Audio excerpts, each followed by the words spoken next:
Sony ultra 10 speaker இப்போது உங்கள் சத்யாவில் இப்போவே புக் பண்ணி 6000 ரூபாய் கேஷ்பேக் பெறுங்க. இப்போது புதிய அறிமுகம் ஆச்சி ஹோட்டல் சாம்பார் 50 கிராம் ரூபாய் 20 மட்டுமே.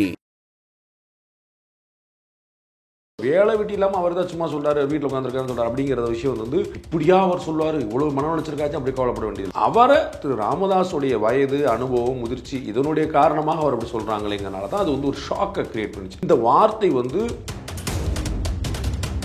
அதானி தமிழ்நாட்டில் இன்வெஸ்ட் பண்ணியிருக்காருங்கிற கண்ணோட பார்த்துருக்கோம். அதானி தமிழ்நாட்டில் இருக்கக்கூடிய மூத்த முக்கியமான அரசியல் பெருமக்கள் குடும்பத்தினர் எல்லாரும் பார்த்து போயிருக்காரு, கண்ணோட பார்த்துருக்கோம். இப்போ பதில் சொல்ல வேண்டிய கடமை கட்டாயம் இருக்கு. அந்த குறிப்பிட்டு இருக்கக்கூடிய பீரியட் வந்து திமுக ஆட்சி, அப்ப கட்டாயம் பதில் சொல்லணும். அதுல குழப்பம், அது பதில் சொல்லப்பட வேண்டியதா அப்படின்னா ஆமா, திமுக கடமைப்பட்டிருக்காங்க ஆமா, அதுல எந்த குழப்பம். பாலம் வந்து சரியா கட்டல, ரோடு சரியா கட்டல, கொடுத்த பிராமிஸை நீங்க நிறைவேற்றல. நீங்க வந்து 2 மாசத்துக்கு இருக்கக்கூடிய இபி பில்ல நான் 1 மாசத்துக்கு ஒருக்க மாத்தேன்னு சொன்னீங்களா இல்லையா? செஞ்சீங்களா? மின்சார கட்டணத்தை உயர்த்த மாட்டேன்னு சொன்னீங்களா இல்லையா? பேருந்து கட்டணத்தை உயர்த்த மாட்டேன்னு சொன்னீங்களா இல்லையா? சொத்து வரி உயர்த்த மாட்டேன்னு சொன்னீங்களா இல்லையா? இது அத்தனையுமே மாத்தி செஞ்சீங்களா இல்லையா? இது இன்னும் 100 நான் சொல்லுவேன். இது கல்வி கடன் தள்ளுபடி பண்ண சொன்னீங்களா இல்லையா? அவர் தகுதி வாய்ந்த ஒரு வார்த்தையை புதுசா சேர்த்தீங்களா இல்லையா? அப்ப எல்லா தரப்பு மக்களுக்குமான போக்குவரத்து ஊழியர்கள் அத்தனை பேருமான பிரச்சனை வச்சுட்டு இருக்கீங்க. எந்த கட்சி இதை பிடிக்குது? மக்களோட நிக்கிறதான உங்க எதிர்கட்சிகளுடைய வேலையை நான் சொல்லுவேன். அதை எதிர்கட்சிகள் செய்வதில்லை, ஊடகங்கள் செய்வதில்லை நான் சொல்லுவேன். எவ்வளவு செய்யணும் அதுதான் உங்களுக்கு திரும்ப நீங்க கம்பேர் பண்ணி பார்த்துட்டீங்க பின்னாடி உங்களுக்கு தெரிஞ்சிடும். நீங்க கருணாநிதி வந்து உண்ணாவிரதம் வந்தாரு, எல்லாரும் கேள்வி பண்றீங்க, ஆனா உட்கார்ந்தாரா இல்லையா நான் சொல்ல வரேன். அது களத்துல நின்னார்லாம் சொல்ல வரேன். அன்புமணி நம்ம சொன்னது சரி. எடப்பாடி பழனிசாமி ஸ்டாலின் விமர்சனம் பண்ணாரு, நம்ம ஒன்றும் சொல்றது. உதயநிதி ஸ்டாலின் வந்து எடப்பாடி பழனிசாமி விமர்சனம் பண்றாரு. ஆனா இவங்களுக்கு ஒரு மெச்சூர்ட் லெவல் இருக்குல்ல. அவர் பண்ருட்டி ராமச்சந்திரன் இன்னொரு அவர் அரசியல்வாதி தானே, கண்டம்பரம் இன்னொரு. ஆனா அவருடைய வயதுக்கு, முதிர்ச்சிக்கு, அனுபவத்துக்கு நீங்க வந்து அவரை வந்து என்ன பெரிய பண்ருட்டி அப்படி சொல்லிட முடியும். அது மரியாதை. நியூஸ் கிளிட்ஸ் நேயர்கள் அனைவருக்கும் வணக்கம். நான் உங்கள் மணிமாறன். இன்று இந்த நேர்காணலில் நம்ம கூட மூத்த பத்திரிகையாளர் திரு ரங்கராஜ் பாண்டே அவர்கள் இணைந்திருக்கிறார். அவர்கிட்ட கேட்கறதுக்கு நிறைய கேள்விகள் இருக்கு, வாங்க கேட்டு பதில்களை தெரிஞ்சுக்கலாம். சார் வணக்கம். முதல்ல ஸ்டாலின் அவர்கள் ராமதாஸ் அவர்கள் குறித்து கூறிய ஒரு வார்த்தை மிகப்பெரிய அளவில் சர்ச்சையை கிளப்பியிருக்கு.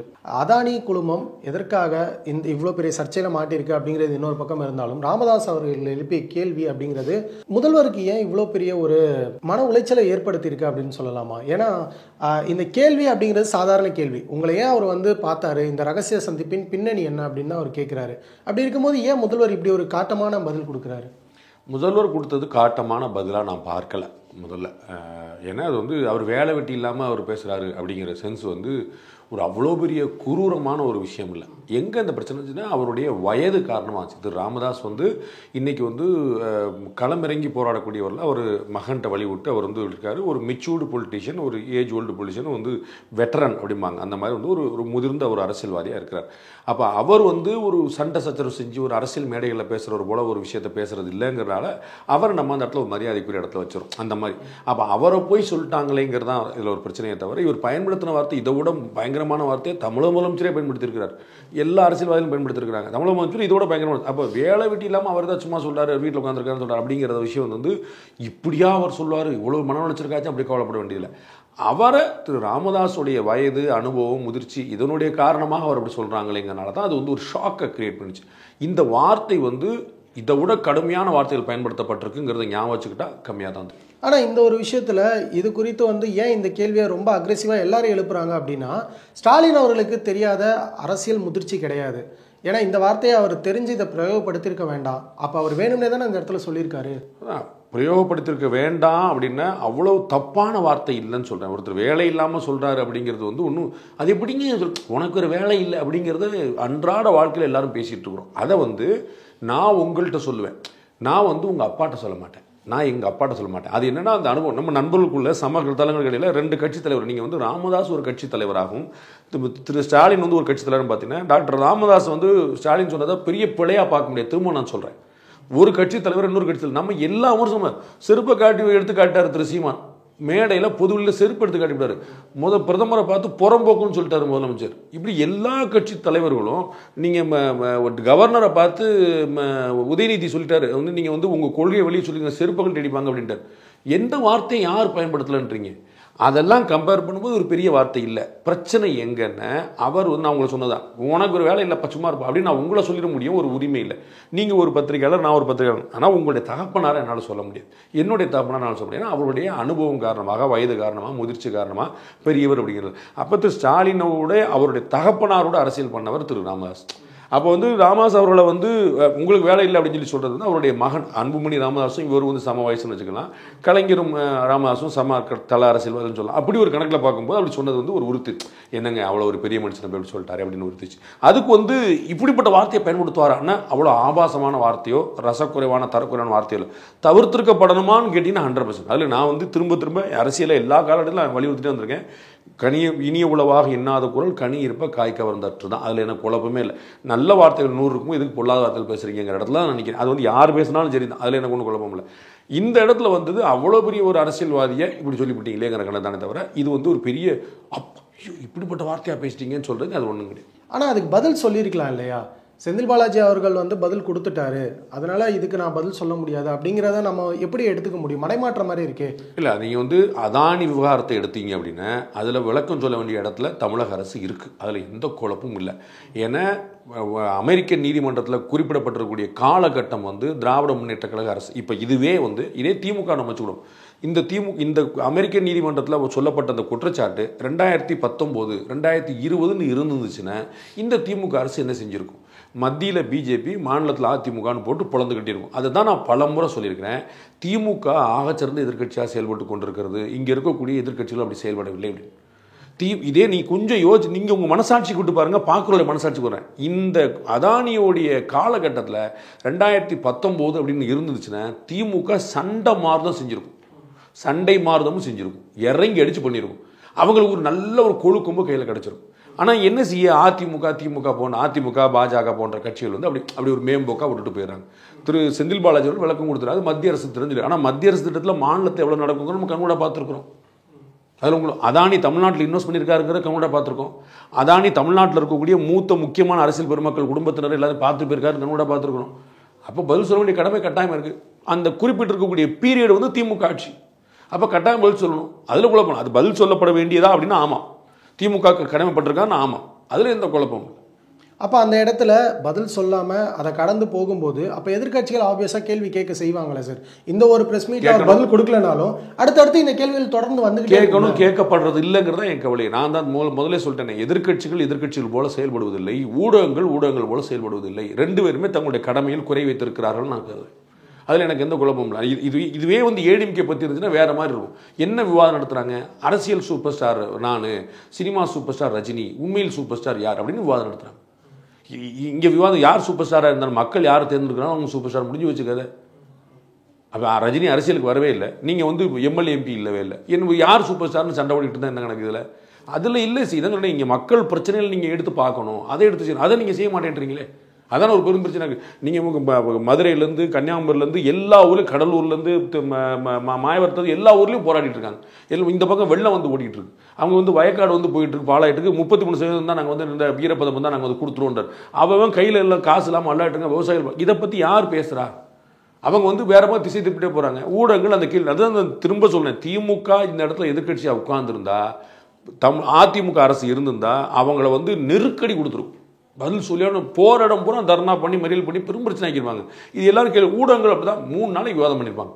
ஆனால் அதானி விவகாரம் வந்தபோது தமிழ்நாட்டில் எந்த ஊடகம் பாருங்க, மத்திய அரசு சொல்றதுக்கு வாய்ப்பு இருக்கான்னு பார்க்குறாங்க, இல்லைன்னு பேசாம ஆயிட்டாங்க. இந்த இடத்துல ஒரு விரிவான கேள்வி கேட்க வேண்டியது இருக்குது சார். என்ன அப்படின்னா, இப்போ எதிர்கட்சிகளாக இருக்கக்கூடிய அனைத்து கட்சிகளையுமே இப்போ அதானி விஷயத்த ஒரு எக்ஸாம்பிளுக்கு நம்ம எடுக்கிறோம்னா, பாமக தலைவர் அன்புமணி ராமதாஸ் வந்து இப்போ வந்து நிறைய விஷயங்கள் முன்னெடுத்து பேசிக்கிட்டு இருக்காரு. ஆனால் அதே சமயம் மற்ற கட்சிகள் கூட சேர்ந்து பேசுறது இல்லை. அதனால இதனுடைய வீரியம் ரொம்பவே கம்மியாக இருக்குது. அப்போ கேள்வி கேட்கும்போது, ஒரு கட்சி கேள்வி கேட்கும்போது அந்த ப்ராப்ளத்தை எல்லாருமே மடைமாற்றுறதுக்கு எதிர்கட்சிகளுக்குள்ளேயே குழப்பம் இருக்கா? குழப்பம் இல்லை. அவங்க வந்து அக்ரஸிவான எதிர்கட்சியாகவே செயல்படலைன்றேன். எந்த கட்சிகளுமே, நான் எல்லா கட்சியுமே சொல்கிறேன். எனக்கு அந்த திமுகன்னு ஒரு பக்கத்தில் வச்சுட்டு மற்ற எல்லா கட்சியும் ஒரு பக்கத்தில் வச்சுட்டேன்.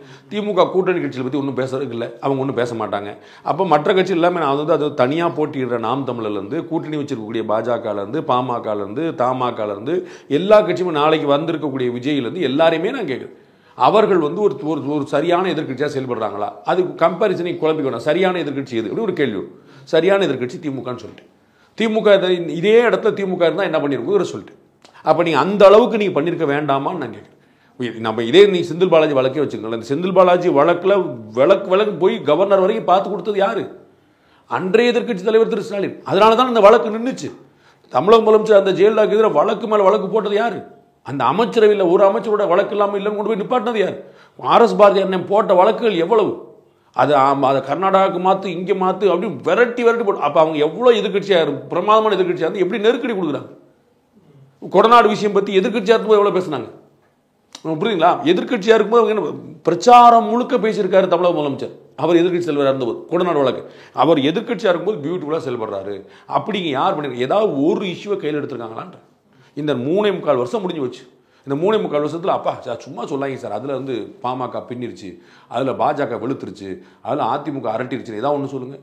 எல்லாம் ஒரு அறிக்கை கொடுக்குறாங்க, ஒரு இது பண்ணுறாங்க. அவங்க வந்து எனக்கு தெரிஞ்சு தமிழ்நாடு முழுக்க ஆர்ப்பாட்டம் பண்ணதே எம்ஜிஆரை வந்து விமர்சனம் பண்ணி ஆசா பேசுகிறதுலாம் என்னுடைய நினைவில் இருக்குது. வேறு எங்கே இன்னைக்கு நம்ம பேசிக்கிற தருணத்தில் கடலூரில் வந்து பிரச்சனை தண்ணி, இந்த பக்கம் கடலோர மாவட்டங்களில் பூரா, இந்த பக்கம் டெல்டா மாவட்டங்களில் பூரா தண்ணி. எந்த எதிர்கட்சி தலைவர் போய் உட்காந்துருக்காருன்னு நான் கேட்குறேன். அந்த விவசாய மக்களோட போய் உட்காந்துருக்காங்களான்னு கேட்குறேன். அப்போ எதிர்கட்சி தலைவர்கள், நான் சொல்லுவது எதிர்கட்சி எடப்பாடி பழனிசாமி மட்டும் எல்லா கட்சியிலும் அவங்க செய்ய வேண்டிய விஷயத்தை அவங்க ஒரு அறிக்கை கொடுத்தா முடிஞ்சு வச்சு நினைக்கிறாங்க. ஊடகங்கள் பூரா அவங்க அப்படி தான் உட்காந்துருக்காங்க. அப்போ நீங்கள் அறிக்கை கொடுத்தா எங்கே போடணும்? அது 13ஆம் பக்கத்தில் போட்டு முடிச்சு விட்ருவாங்க. அப்போ இந்த இடத்துல அரசியல்வாதிகள் அரசியல் செய்ய தவறுகிறாங்களா, எதிர்கட்சியினுடைய பணியை செய்ய தவறுறாங்களா? ரெண்டுமே தான். அரசியல் செய்யணும்னே நான் சொல்கிறேன். அரசியலுங்கிறது ஒரு கெட்ட வார்த்தை கிடையாது சார். இதில் நீங்கள் அரசியல் பண்ணாதீர்கள்னு அரசியல்வாதிகள் சொல்கிறாங்க. எனக்கு புரியவே இல்லை ஸ்டேட்மெண்ட். எல்லா அரசியல்வாதிகளும், அது தமிழக முதலமைச்சர்லேருந்து ஜெயக்குமார் வரைக்கும் எல்லாரும் என்ன சொல்கிறாங்க? இதில் நீங்கள் அரசியல் செய்யக்கூடாது. அப்புறம் அரசியல்னா கெட்டதா? அரசியல்னா சதியா? அரசியல் செய்யக்கூடாதுன்னு என்ன அர்த்தம்? அரசியலுங்கிற கெட்ட வார்த்தையா? அரசியல் செய்கிறது தானே சார் நீங்கள் அரசியல்வாதி உட்காந்துருக்கிறீங்க. உங்கள் கட்சி அரசியல் கட்சி தானே சார், பொலிட்டிக்கல் பார்ட்டி தானே சார். அப்புறம் பாலிடிக்ஸ் பண்ணக்கூடாதுன்னு அர்த்தம். பாலிடிக்ஸ் எப்படி நீங்கள் கெட்ட வார்த்தை, நீங்கள் அதை தான் பண்ணிட்டு இருக்கீங்க, எப்படி கெட்ட வார்த்தை ஆகும்? எனக்கு புரியலையே. அரசியல் செய்யணும் நான் சொல்கிறேன். பாலம் வந்து சரியாக கட்டல, ரோடு சரியாக கட்டல, கொடுத்த ப்ராமிஸை நீங்கள் நிறைவேற்றலை. நீங்கள் வந்து 2 மாதத்துக்கு இருக்கக்கூடிய இபி பில்லை நான் 1 மாதத்துக்கு ஒருக்க மாற்றேன்னு சொன்னீங்களா இல்லையா? செஞ்சீங்களா? இன்னைக்கு போராட்டம் நடத்திட்டு இருக்கக்கூடிய ஆசிரியர் பெருமக்கள், அரசு ஊழியர்கள், பகுதி நேர ஆசிரியர் பெருமக்கள் அத்தனை பேருக்கு வந்து பணி நிரந்தரம் செய்யணும்னு சொன்னீங்களா இல்லையா? பெட்ரோல் டீசல் விலையை குறைப்போம் சொன்னீங்களா இல்லையா? பால் விலையை உயர்த்த மாட்டோம்னு சொன்னீங்களா இல்லையா? மின்சார கட்டணத்தை உயர்த்த மாட்டோம்னு சொன்னீங்களா இல்லையா? பேருந்து கட்டணத்தை உயர்த்த மாட்டோம்னு சொன்னீங்களா இல்லையா? சொத்து வரி உயர்த்த மாட்டோம்னு சொன்னீங்களா இல்லையா? இது அத்தனையுமே மாற்றி செஞ்சீங்களா இல்லையா? யார் கேட்கணும்? இப்போ இவ்வளவு விஷயத்தை நான் என் நினைவில் இருக்கிறது சொல்லிடுறேன். இது இன்னும் 100 நான் சொல்லுவேன். இது கல்வி கடன் தள்ளுபடி போடணும்னு சொன்னீங்களா இல்லையா? எங்க அப்புறம் தகுதி வாய்ந்தன்னு ஒரு வார்த்தையை புதுசாக சேர்த்தீங்களா இல்லையா? அப்போ எல்லா தரப்பு மக்களுக்குமான போக்குவரத்து ஊழியர்கள் அத்தனை பேருமான பிரச்சனை வச்சுக்கிட்டு இருக்கிறீங்க. எந்த கட்சி இதை பிடிக்குது? அந்தந்த ஊழியர்கள் அங்கங்கே ஆர்ப்பாட்டம் பண்ணுறாங்க. இன்றைக்கி அரசு மருத்துவர்கள் ஆர்ப்பாட்டம் பண்ணிட்டு இருக்காங்களே.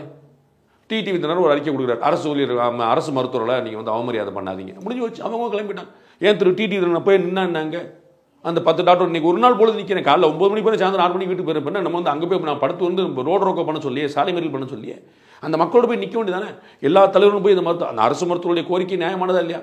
வேலை செஞ்சுட்டு இருக்கிற ஒருத்தர் கத்தியால் குத்திட்டுவாங்கன்னா என்ன பாதுகாப்பு இருக்குது? அதை கேட்பாங்களா இல்லையா? அப்போ போய் அங்கே நிற்கலாம்ல? நீங்கள் எந்த தலைவர் போய் நிற்கிறீங்க? எல்லா அரசுலையும் போகிற 10ஆம் தேதி நம்ம கேள்விப்பட்டேன், அந்த பகுதி நேர ஆசிரியர்கள் போராட்டம் பண்ணுறாங்க. எல்லா இடத்துலையும் எல்லாரும் போராட்டம் பண்ணிகிட்டே இருக்கிறாங்க. ஓடிட்டு தமிழ்நாடு முழுக்க போராட்டம். யார் அப்போ வந்து எதிர்க்கட்சிகள் ஆதரவு கொடுக்கலன்னு அந்த போராட்டத்துக்கு என்ன வேல்யூ இருக்கும்? ஆனால் இந்த இடத்துல இன்னொரு முக்கியமான கேள்வி, அப்பார்ட் ஃப்ரம் தி டாப்பிக்காக இருந்தாலுமே இதை நீங்கள் சொன்னதுனால இதை கேட்கணும் சார். என்ன அப்படின்னா, அதிமுகவாக இருக்கட்டும், பாஜகவாக இருக்கட்டும், பாமகவாக இருக்கட்டும், அமமுகவாக இருக்கட்டும், எல்லா கட்சிகளுமே ஏதோ ஒரு கட்டத்தில் ஏதோ ஒரு இடத்துல போராட்ட காலத்தில் இருக்காங்க, ஒரு இடத்துல போராட்டம் பண்ணுறாங்க. இப்போ நீங்கள் குறிப்பிட்ட மருத்துவர்களுடைய போராட்ட காலத்தில் கூட பாஜக நேரில் போயிருந்தாங்க, அதிமுக நேரில் போயிருந்தாங்க, ஆதரவு தெரிவிச்சிருந்தாங்க, அவங்களுக்கு உரிய பாதுகாப்பு வழங்கணும்னு சொல்லி இருந்தாங்க. ஆனால் இது எந்த இடத்துல திமுக அளவுக்கு வரலை அப்படின்றத நம்ம சொல்கிறோம். எடப்பாடி பழனிசாமி போனாரான்னு பார்க்கணும், ஹெச் ராஜா போனாரான்னு பார்க்கணும், டாக்டர் ராமதாஸ் போனாரான்னு பார்க்கணும். புரியுங்களா? சீமான் அனைத்து இடங்களுக்கும் தலைவர்கள் தான் போகணும். அந்த முக்கிய அனைத்து இடங்களும் எல்லா இடத்துலையும் சொல்லல சார். அந்த முக்கிய உங்களுக்கான களம் சார். நீங்கள் போய் எனக்கு ஓட்டு கிடைக்கும் போது உங்களுக்கு ஓட்டு கிடைக்கும். நீங்கள் போங்க, எனக்கு என்ன? எந்த இடத்துக்கும் போகாதீங்க. எனக்கு என்ன கிடைச்சு? எல்லா கட்சிகளும் கூப்பிடடிக்க படுத்துக்குங்க. எனக்கு என்ன கிடைச்சு? திமுக போச்சுன்னு நான் சொல்ல வரேன். கருணாநிதி போனாரு, ஸ்டாலின் போனாருன்னு சொல்ல வரேன். வீட்டு வாசலில் குடி பிடிச்சி நின்னாங்கன்னு சொல்ல வரேன். இப்போ ரயில் எக்மோரில் ரயில் மறியல் பண்ணாங்கன்னு சொல்ல வரேன். அவங்க களமாடுறாங்க, ஓட்டு அறுவடை பண்ணுறாங்க. நீங்கள் என்ன பண்ணீங்கன்னு நான் கேட்குறேன். பண்ணாதீங்க, எனக்கு ஒன்று நட்டம்ன்றேன். நான் இப்போ எல்லாத்துக்கெல்லாம் போக முடியாது, போகாதீங்க. நான் அதிமுகவையும் பாஜக வளர்க்குறக்கா நான் உட்காந்துருக்கிறேன். எனக்கு என்ன பிரச்சனை அதில்? நீங்கள் போனீங்கன்னா உங்களுக்கு பேர் எங்கள் கூட நின்னார். நான் உங்களை ஏற்கனவே சொன்னதாங்க. இன்னைக்கு கடலூரில் பூரா வெள்ளங்க. அப்போ போய் வந்து விவசாயத்தில் பாதிக்கப்பட்ட இடத்துல, மீனவர் பாதிக்கப்பட்ட இடத்துல போய் எடப்பாடி பழனிசாமி அவங்க என்ன நினைப்பான்? 10 பேர் 4 பேர் அண்ணன் என்ன எடப்பாடி நம்ம கூட நின்னார்ப்பா நினைக்க மாட்டானா? ஒரு கஷ்டமான காலத்தில் நீங்கள் கூட வந்து நிற்கும் நினைக்க மாட்டான். இவ்வளோ தானே, அதுதானே உங்கள் வேலை. அதை எம்ஆர்கே பன்னீர்செல்வம் பார்த்துக்குவாருன்னு திமுக நினைக்க, மற்றவங்க பார்த்து ஏடிஎம்கே காரங்க பார்த்துக்குவாங்க அப்படின்னு சொரத்தூர் ராஜேந்திரன் அவங்க பார்த்துக்குவாங்க. அவங்க நினைக்கினா போங்க, எனக்கு என்ன? ஒவ்வொரு ஊர்லேயும் நாங்கள் தலைவர் வச்சுருக்கோம், வச்சுக்கிட்டோம். செல்லூர் ராஜ் பார்த்துக்கூடாரு, கடம்பூர் ராஜ் பார்த்துக்கிட்டோம், எனக்கு என்ன? அப்போ நீங்கள் என்ன தான் பண்ணுவீங்கன்னு கேட்குறேன். மக்களோட நிற்கிறதான உங்கள் எதிர்கட்சியோட வேலையை நான் சொல்லுவேன். அதை எதிர்கட்சிகள் செய்வதில்லை, ஊடகங்கள் செய்வதில்லை நான் சொல்லுவேன். எவ்வளோ செய்யணுமோ அதுக்கு தான் உங்களுக்கு திரும்ப திரும்ப நீங்கள் கம்பேர் பண்ணி பார்த்துட்டீங்க பின்னாடி உங்களுக்கு தெரிஞ்சிடும். நீங்கள் கருணாநிதி வந்து உண்ணாவிரதம் வந்தார், எல்லாரும் கேள்வி பண்ணுறீங்க. ஆனால் உட்கார்ந்தாரா இல்லையான்னு நான் சொல்ல வரேன். 3 மணி நேரம் உண்ணாவிரதம், டிஃபனுக்கு நடந்து உட்கார்ந்தார்ல நான் சொல்ல வரேன். அது களத்தில் நின்னார்லாம் சொல்ல வரேன். நீங்கள் அவர் பதிவு பண்ணுவாங்கல்ல, அவர் வந்து உண்ணாவிரதம், அது நீங்கள் கேள்வி பண்ணுங்க, விமர்சனம் பண்ணுங்க, அது உங்களுடைய வேலை. நீங்கள் வந்து அதிமுக போராட்டம் பண்ணால் திமுக உடனே பதறி அடிச்சிடாது, அது கேள்வி பண்ணுவாங்க. நான் இல்லைன்னு சொல்ல, அது அவங்க வேலையை அவங்க பண்ணட்டும். அவர் வேலையை அவர் பண்ணாரா இல்லையா, உட்கார்ந்தாரா இல்லையா, அதை தான் நான் சொல்லிட்டு இருக்கேன். அப்போ நீங்கள் கூட இருந்து பண்ணக்கூடிய ஒரு எதிர்கட்சி, அவர் முதலமைச்சராக இருந்தபோது பண்ணார், அதை மறந்துட நீங்கள், புரியுங்களா? அவர் எதிர்கட்சியில் இருக்கும் இல்லை, முதலமைச்சராகவும் பண்ணார். அப்போ அவருடைய வேலை கூட மேலே இருக்குது அவங்களுடைய கூட்டணி கட்சி ஆட்சி, புரியுங்களா உங்களுக்கு? அதை தான் இவர் அங்கே காங்கிரஸ் கட்சி உள்துறை அமைச்சராக திரும்ப இருந்தபோது நடந்த விஷயம். அவங்களுடைய ஆட்சி காலம் 2006, 2011, 2009 பீக்லேருந்து அடுத்த பார்லிமெண்ட்டில் நடக்கும்போது பண்ணார். அப்போ அவர்களுடைய கூட்டணியாகவே இருந்தாலும் எதிர்த்து நின்னார்லன்னு சொல்ல வரேன். உங்களுடைய விமர்சனங்கள் நான் பிறந்தல்றேன். நான் அவரை வந்து நான் கேட்குறேன், அப்புறம் போராளியாக நின்னாரா இல்லை, அதை நீங்கள் இங்கே இருக்கிற கட்சிகள் செய்கிறாங்களான்னு கேட்குறேன். அதை நீங்கள் செஞ்சால் தானே உங்களுக்கு வந்து நிற்கும். இப்போ நீங்கள் 4 பேர் வந்து 6 பேர் வந்து விஜயவுடைய மாநாட்டில் போனவங்க வந்து இறந்து போனாங்க, அவருடைய குடும்பத்தை கூட்டு பார்க்குறாங்க, அவ்வளோதான் கணக்கு இருக்குல்ல. அப்போ வந்து அவர் குடும்பம், அப்போ இதுதானே எல்லோரும் இருப்பாங்க. அவர் ஏன் கூட்டு பார்க்கணும்? ஆனந்த் போய் பார்த்துருக்கலாம்ல, இல்லை அந்த 10 லட்ச ரூபா காசு கொடுத்தா முடிஞ்சு வச்சு போயிருக்கலாம்ல. நீங்கள் இது கள்ளக்குறிச்சியில் வந்து 65-70 பேர் இறந்தபோது வந்து எதுக்கு அத்தனை அமைச்சர் பெருமக்களும் போனாங்க, எதுக்கு உதயநிதி ஸ்டாலின் போனார், எதுக்கு அத்தனை பேர் போனாங்க? களத்தில் நிற்கிறது ஒன்று இருக்குதா இல்லையா, யார் நிற்கிறான்னு கேட்குறேன்.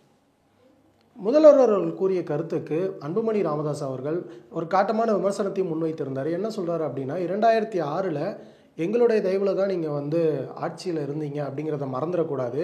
கலைஞர் அவர்களுடைய மறைவிற்கு பிறகு அவர்களுடைய உடலை நீங்கள் அடக்கம் செய்கிறது கூட நாங்கள் கொடுத்த வழக்கை வாபஸ் வாங்கினதுனால தான் அனுமதி கிடைச்சிது. அதே போல் அவருடைய வயதிற்கு மரியாதை கொடுத்து பேசுங்க, உங்களுடைய முதல்வர் பதவிக்கு இது அழகில்லை அப்படிங்கிற மாதிரி விமர்சனங்களை முன்வைக்கிறாரு. சரிதான், அதில் வந்து உண்மை தான். 2006 நடந்தது உண்மை தான். அவங்க கேஸை வாபஸ் வாங்கினால தான் கிடச்சிங்கிற உண்மை தான், எல்லாமே உண்மை தான். அதில் நான் எப்படி சொல்லும்போது அவர் சொன்னது தான் நான் சொல்கிறேன், நான் சொன்னது தான் அவர் சொல்கிறார். அந்த வயது முதிர்ச்சி அனுபவத்துக்கு நம்ம அந்த வார்த்தையை பயன்படுத்திக்கணும், அவ்வளோ. அந்த வார்த்தையில் ஒரு பெரிய குற்றமாக பிழையான்னு அது இல்லை. ஆனால் அவர்கிட்ட நான் உங்களுக்கு வந்து உதாரணம் சொல்லிட்டேன், அவரை எடுத்து சொல்லியிருக்கலாமான்னா வேண்டாம், தவிர்த்துக்கலாங்கிறது தான். ஆனால் அந்த வழக்கை வந்து மிரட்டி தான் வாபஸ் வாங்க வச்சாங்க அப்படிங்கிற ஒரு கருத்தை அதிமுகவினர் முன்வைக்கிறாங்களே. அது ராமதாஸ் சொல்லணும்ல, அன்புமணி சொல்லணும், அவங்க சொல்லி நாங்கள் வாபஸ் வாங்கணும். அவங்க வந்து ஒரு சங்கடமான நிலைமை எப்பயுமேங்க. அந்த உணர்வுபூர்வமான தருணத்தில் எல்லாருமே ஒன்றா செஞ்சுருவாங்க, அதில் வந்து ஒன்றும் குழப்பம் இல்லை. நம்ம வந்து கருணாநிதி அவர்களை காட்டமாக விமர்சனம் பண்ணுவாங்க, அவர் இருக்கும்போது.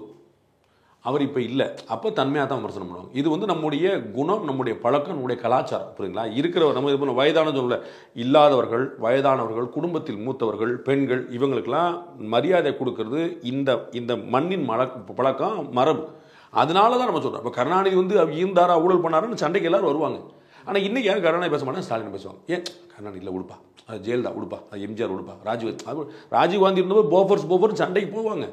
அவர் இருந்தபோது, அவர் இறந்த பிறகு அவர் பேச மாட்டார், அது உடுப்பா அப்படின்னு. அதுதான் நம்முடைய மரபு. அதுபோல தான் முதியவர்களுக்கு, அதுபோல தான் பெண்களுக்கு, அதுபோல தான் மாற்றுத்திறனாளிகளுக்கு, அதுபோல தான் குழந்தைகளுக்கு இந்த ஸ்பெஷல் அட்டென்ஷன் கொடுக்குறது நம்முடைய வழக்கம். அது அவர் அப்படி பேசிக்கக்கூடாது, அவ்வளோதான். இவர் பேசினது தப்பா அப்படின்னா அந்த இடத்துக்கு நான் போகலை, தப்பு இல்லைன்னு நான் சொல்லுவேன். அவரை பேசியிருக்கலாமா நான் தப்புன்னு சொல்லுவேன். உங்களுக்கு புரியுங்களா? அப்போ நம்ம யாரை சொல்கிறோம் அப்படிங்கிறது. எடப்பாடி பழனிசாமி ஸ்டாலின் விமர்சனம் பண்ணார், நம்ம ஒன்றும் சொல்கிறது இல்லை. உங்களுக்கு புரியுங்களா?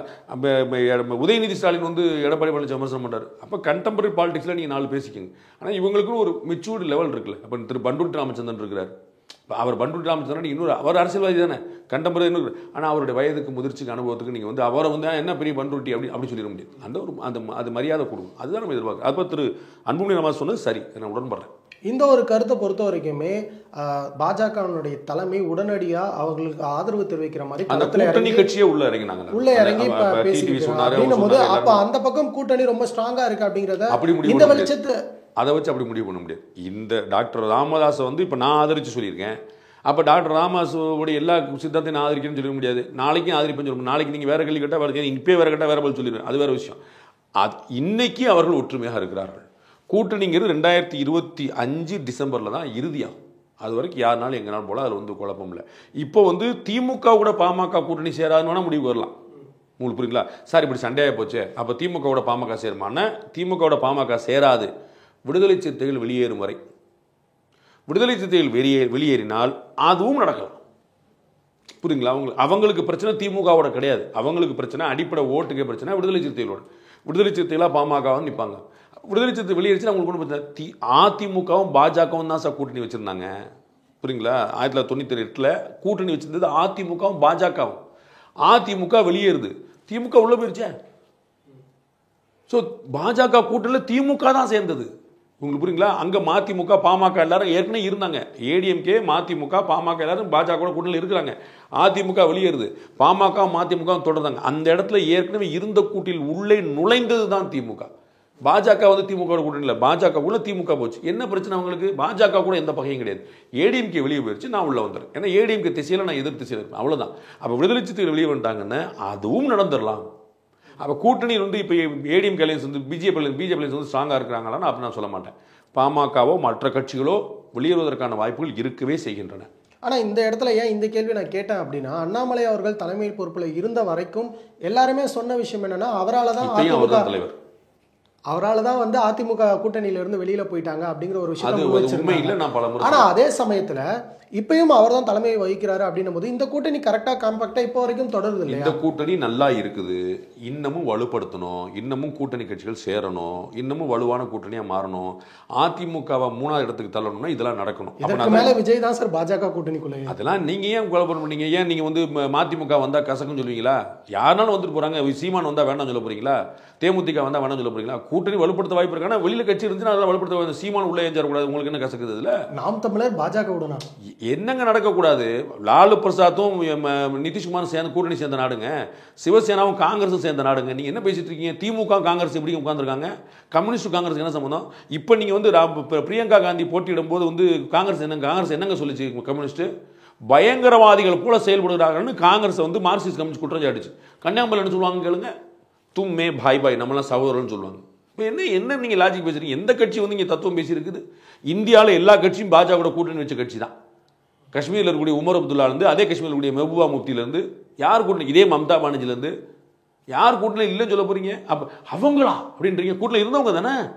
அதெல்லாம் அவங்களுக்கு தேவைன்னா எல்லாரோடய இருப்பாங்க. அதில் வந்து ஒன்றும் குழப்பம் இல்லை. தேவை இருக்குதா இல்லையாங்கிறத அப்போ கேள்வி. அப்போ நமக்கு வந்து பாஜக கூட்டணியை வலுப்படுத்தினா வாய்ப்பு இருக்குது. அவங்களுக்கு இன்னைக்கு போட்டி வந்து அதிமுக கூட தான். அதிமுக தான் நம்பர் 2 கட்சியாக இருக்குது. இல்லைங்க, நான் நம்பர் 2 கட்சியில் நீங்கள் முதல்ல அதிமுக தோற்கடிக்கணும். புரியுங்களா? நம்பர் 1 ஆகிறதுக்கு முதல்ல நீங்கள் நம்பர் 2 ஆகணும். அப்போ அதிமுக குறிவிக்கிறது சரி, ஆனால் இது பத்தாது. உங்களை அவங்க குறி வச்சுட்டு இருக்கிறாங்க. உங்கள் கூட நீங்கள் எப்படி அவங்க கூட 4 எடுக்க பார்ப்பீங்க, அப்புறம் உங்கள் கூட 4 எடுக்க பார்த்துட்டு இருப்பாங்க. அப்போ இது தொடருமாங்கிறது 2027 தான் பார்க்க முடியும். சார், நீங்கள் குறிப்பிட்டதுலேருந்து என்னோட இறுதி கேள்வி என்ன அப்படின்னா, பாஜக அதிமுகவினுடைய இடத்தை குறி வைக்கிறது சரி, ஆனால் அதிமுக திமுகவினுடைய இடத்தை தானே குறி வைக்கணும். அதை தவிர்த்து ஏன் பாஜகவுடைய கூட்டணியை உடைக்கணும்னு எதிர்பார்க்குறாங்க? அதிமுக வந்து திமுக இடத்தை தான் பிடிக்க பார்க்குது. அது கொஞ்சம் ஆடிட்டு இருக்கிறதுனால வந்து இவங்களுக்குலாம் பதில் சொல்ல வேண்டிய நிலைமையில் இருக்குது. அவங்க வந்து ஸ்ட்ராங் ஆகிட்டாங்கன்னா அவங்க அப்படி தான் பார்ப்பாங்க.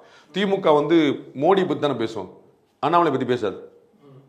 ஏன்னா அவங்க வந்து பாஜகனாலே எங்களுக்கு வந்து மோடி தான், நீங்களாம் கிடையாது. நாங்கள் only parliament, only Delhi, no Tamil Nadu அப்படிம்பாங்க. அது வந்து அந்த ரேஞ்சு. அது மாதிரி தான் திரு எடப்பாடி பழனிசாமி அப்படி தான் ட்ரை பண்ணுவார். ஆனால் அவருக்கு வந்து தேர்தல்கள் அவர் எதிர்பார்த்த வெற்றிகள் கிடைக்காதனால அவங்களுக்கு வந்து ஒரு இந்த நிர்பந்தம் இருக்கு. நம்பர் 2 யாரு? விஜய் வந்துருவாரா? எல்லாரும் ஏன் பேசுறீங்க? இப்போ விஜயோட ஓட்டு என்னன்னு தெரியல. அப்போ அவர் எடுத்துருவாரா? அப்போ சீமான் வளர்ந்துருவாரா? பாஜக வளர்ந்துருமா? இந்த கேள்வியே வருது. அதிமுக நம்பர் 1 கட்சியாக இருந்தால் இந்த கேள்வியிலே கிடையாது. அவங்க நம்பர் 1 கட்சியா இல்லை, நம்பர் 2 கட்சியாக இருக்காங்க. நம்பர் 2ல வந்து ஓட்டு சதவீதம் பயங்கரமாக கீழே விழுந்திருக்கு. அப்போ கூட்டணியில் போன முறை யாருமே சேரல. கண்கூட பார்த்தோம். அதிமுக கூட்டணிக்கு ஜெயலலிதா இருந்தபோது எல்லாரும் ஓடி தேடி போனாங்க. இன்னைக்கு வந்து ஒரு கட்சி தேமுதிக மட்டும்தான் இருந்துச்சு. அப்போ வந்து அப்போ யோசனை பண்ணுவாங்கல்ல, அப்போ 2026 என்ன நடக்கும்போது கேள்வி வரும்ல. இவங்க ஒரு கூட்டணியாக ஃபார்ம் ஆகிட்டாங்கல்ல. அதிமுகவால் ஒரு வலுவான கூட்டணி அமைக்க முடியாத அதே தேர்தலில் ஒரு வலுவான கூட்டணி அமைச்சிட்டாங்கல்ல. ஒரு 2.5% ஓட்டு தான் வித்தியாசம் 2 பேருக்குமே. இவங்க 18 வாங்கிட்டாங்க, 21 வாங்கி காட்டியிருக்காங்க. அவ்வளோதான். அப்போ வந்து இவர்களுடைய கூட்டணி இந்த பக்கம் தான் திரும்பி பார்ப்பாங்க. இந்த ஒருத்தன் போட்டிக்கு வரான போது இங்கே பார்த்து அப்புறம் அங்கே போக தான் பார்ப்பாங்க. ஸோ முதல்ல பாஜகவோ தாவேகாவோ நாம் தமிழரோ இது போன்ற வளரக்கூடிய கட்சிகள் வளர்ந்துடாமல் பார்க்கறதோ அதிமுக முயற்சி. உங்களோட நேரத்தை பயன்படுத்தி ரொம்ப நன்றி சார். சோனி அல்ட்ரா 10 ஸ்பீக்கர் இப்போது உங்கள் சத்யாவில். இப்போவே புக் பண்ணி 6000 ரூபாய் கேஷ்பேக் பெறுங்க. இப்போது புதிய அறிமுகம் ஆச்சி ஹோட்டல் சாம்பார் 50 கிராம் ரூபாய் 20 மட்டுமே.